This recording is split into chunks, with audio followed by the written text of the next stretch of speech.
inside the British Library, and in this room are some of the world's most precious texts, including this text, the Codex Sinaiticus. This is the Codex Sinaiticus.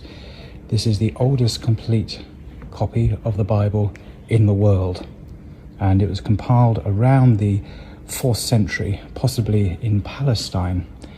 And as I say, it's the earliest surviving manuscript to contain the complete New Testament and most of the Old Testament.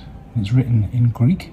Each page has 4 columns, and I find it impossible to read because all the lettering is in capital letters. There are no spaces between any of the words.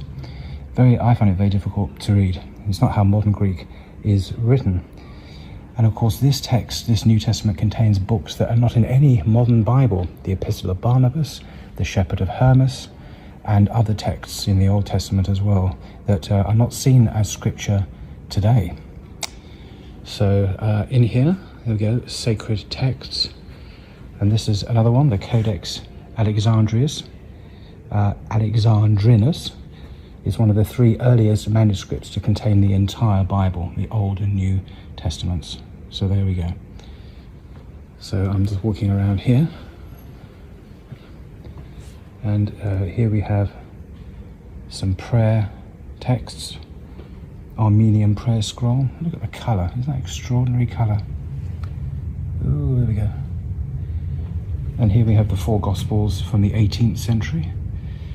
Over here we have other sacred texts. We have, and this one is of unrivaled value. This, of course, is the Quran in the 8th century AD. It's one of the oldest Qurans in the entire world.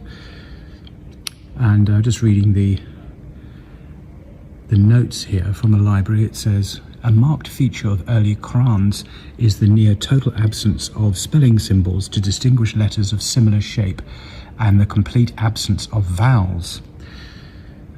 So this is perhaps from Mecca or Medina in the 8th century. And one of the oldest in the world. And of course it's the same Quran that we have today. That's been established now by scholarship. And here we have a sultan from Egypt in the 14th century. Is amazing. Isn't that stunning? I don't know how well this is going to come out on the video.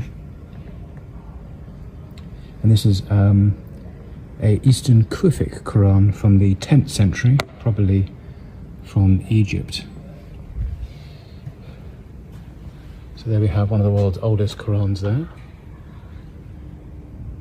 Complete absence of any gold lettering or any ornamentation, any flourishes. Just very plain, elegant, simple, stylish, but without all the fancy embellishments.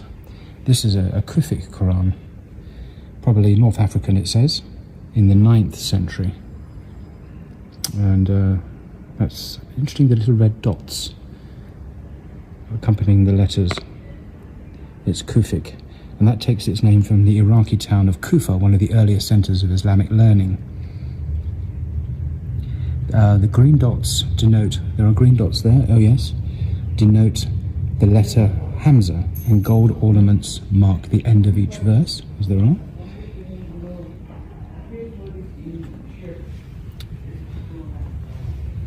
Now we have some Torahs, Hebrew Bible, and this is the Sana Pentateuch. So that's the first 5 books, Genesis through to Deuteronomy, Numbers, Exodus. What's the date on that? 1469. It's very, very, I'm the only person in here. I know it's early in the morning, but I would have thought there might have been more people. So, oh, the Baha'i. This is the Baha'i. Some of their texts. Let's see what else we have. Zoroastrianism.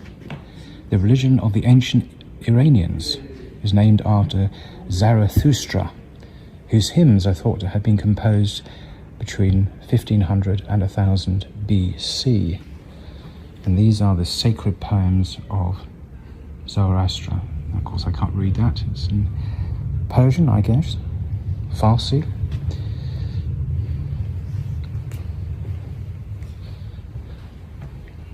Very quiet, and the lighting, of course, is very, very low here to prevent any negative impact on the text from bright lights. I'll just keep on continuing, why not? Because there's no one else here. So these are historical documents. This is the Magna Carta, the Great Charter, one of the most famous documents in the world from the 12th century. And I mean, it's impossible to read, but this is the Magna Carta. It has a huge influence on Western civilization, of course. Anyway, I think I might just leave that there, the art of the book. It's so strange that it's so quiet. Anyway, perhaps I'll make a longer video later. Till next time.